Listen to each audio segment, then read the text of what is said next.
what we've got here is the idea that even with your eyes closed, a sound will mean a lot more to you than it might otherwise.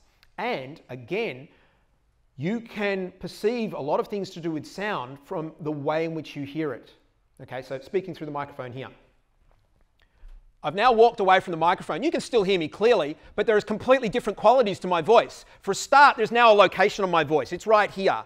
Whereas before, I was like this disembodied ghost. So again, if you closed your eyes, you know, it's almost like this divine sort of like, my children, go out into the world, you know, because it's coming from up here. But it's weird because you don't sort of freak out that when I'm over here, I'm not a ventriloquist. I'm not throwing my voice up there, but we know from a technological point of view that the sound is coming from the speakers, wherever they are.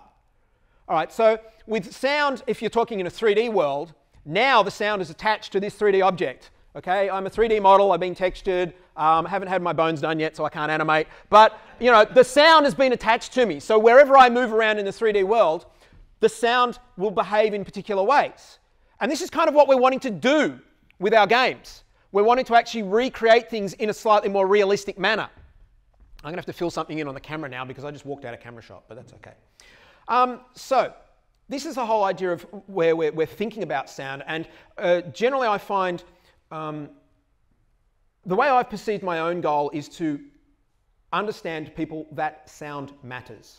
And it matters in far more ways than just, oh, look, you know, you pulled the trigger, the gun's got to go bang.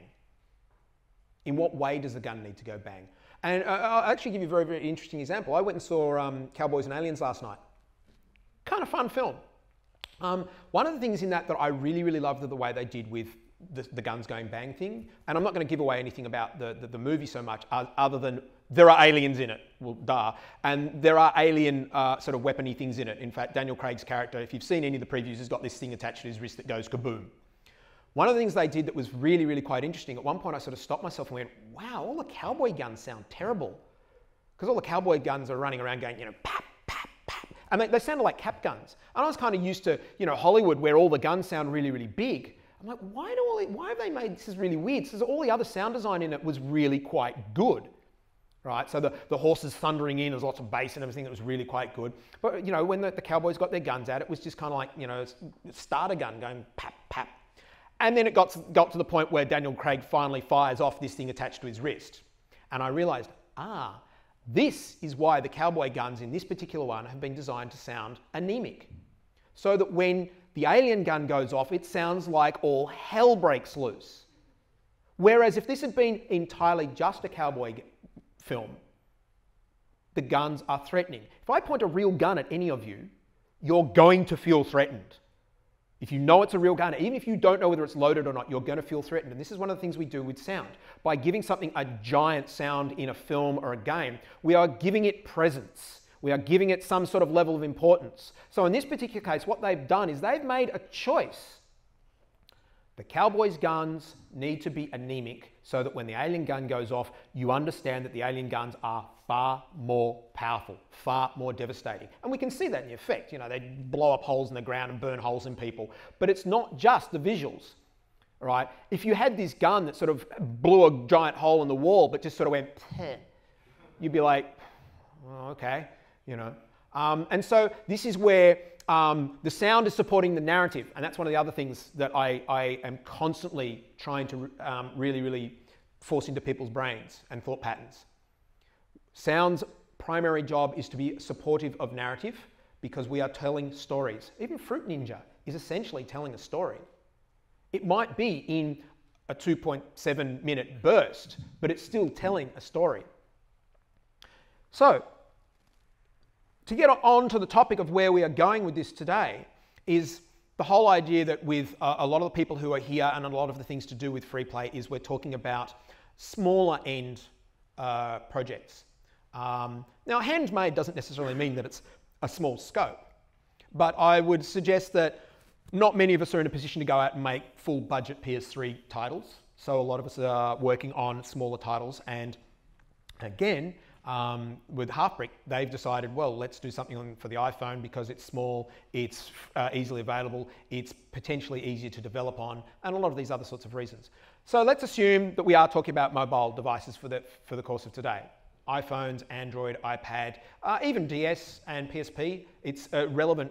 All of these things are relevant for what I want to talk about. There is one very common mistake that a lot of people make when they are developing for these platforms. They approach sound in exactly the same way as they would for the larger platforms. And I'm actually going to cite an example here.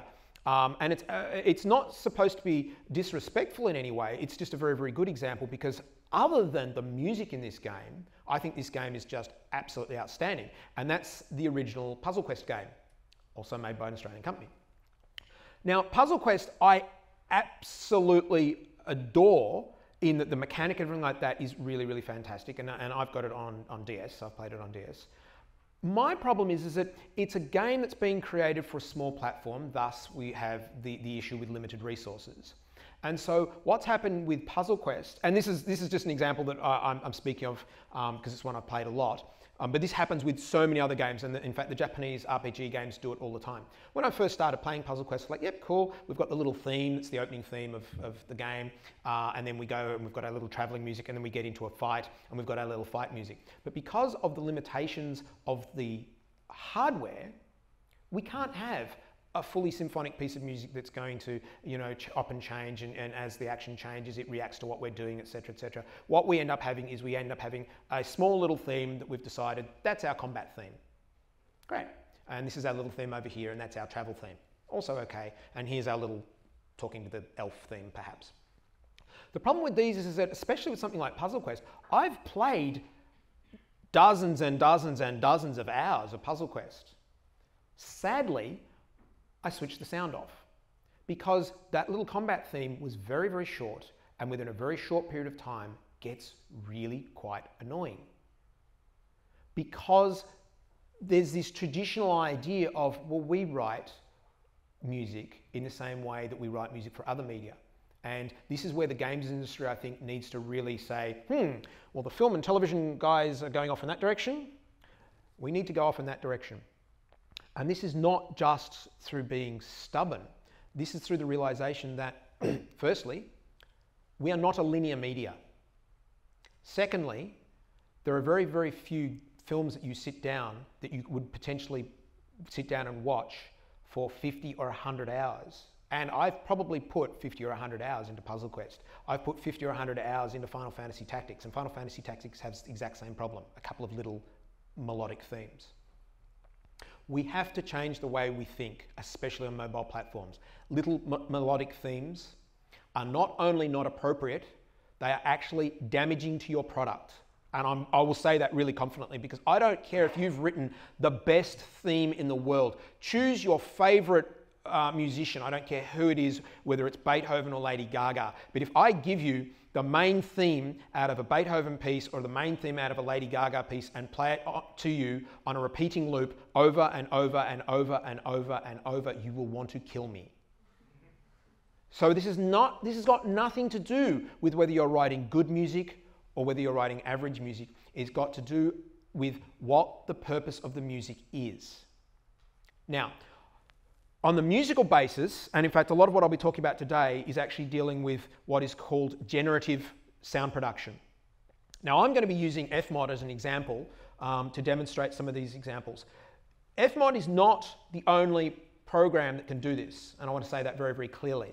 I do also want to say that I've done work with Fmod, with the Fmod guys. I recently redid some of the demonstrations I'm showing you here and redid some of their manuals. So yes, I do get paid by Fmod, but I'm not promoting Fmod because of that. I'm demonstrating in Fmod because I use Fmod. So I understand it. But I'm also going to very clearly indicate that there are other programs that are capable of doing this. And in fact, you could probably just do it yourself in code. And in some of the things that I'm talking about, which are really simple ones, I will check with the coders in the room. But from what I'm aware of, some of the things I'm going to suggest to you are actually not very hard to do in code either. All right, so I'm going to show you, the reason why I'm demonstrating this in Fmod is because it just allows us to branch out the discussion fairly easily, okay? So I just wanted to make that clear. So generative audio is all about really where I think the games industry kind of should be going and in some ways sort of has to go. And I'll give you the example of, at the moment I'm playing some more Fallout 3, wonderful game. And again, I've spent hours and hours and hours on that. I've just got the expansions, so I'm spending even more time. Now, the thing about generative audio is that it's, and generative music is, it's not an all or nothing. If you want to have a game where you want to have the London Symphony Orchestra because you've got a massive budget and you want to have the theme for the evil bad guy and you want to have the theme for the good guy and all that sort of stuff and you want to have these lovely themes for the cutscenes and everything like that, awesome, fantastic, appropriate and can be done really, really well. But if this game's got 40 to 50 hours of gameplay, you are not going to record 40 to 50 hours worth of music with the London Symphony Orchestra. Let me tell you, the budget on that would keep most of us going for quite some time. And this is one of the things that there's been a few people talking about generative music and generative audio as though it's an all or nothing. And it's not. You can still have your wonderful cutscenes and your opening scene and your bit where you walk into the room and there's Darth Vader and it gets the dramatic piece of orchestral music playing, etc. But when you're spending literally tens and tens and tens of hours wandering around a blasted wasteland, or wandering around GTA Liberty City, or wandering around where is Oblivion set? In Oblivion, wandering around where Oblivion is. Any of these games. The current thought behind this is, yeah, look, just get 2 or 3 pieces of music that are sort of fairly calm and we'll bring those in and play those and then throw them away when we're done and then maybe bring one back later on. Then maybe we'll have silence. And this is where generative music would actually fill the gap. So what we would do is we would have our generative music in one area of the game and our beautifully bespoke thematic music in another area. All right. So now I need to explain to you what exactly is generative music and what do I mean by that. Well, before I go quite into that, I'm going to just go back to the whole idea of, well, I've just said don't have thematic stuff for our little console one. So for Oblivion or Fallout, we can have our big, long orchestral pieces and that's nice and they take up lots of space. We don't want to have thematic stuff. We don't want to have thematic stuff on our small things. Generative music can actually produce either. What I'm talking about with a small platform is what you actually want is something that just gives you a feeling of atmosphere.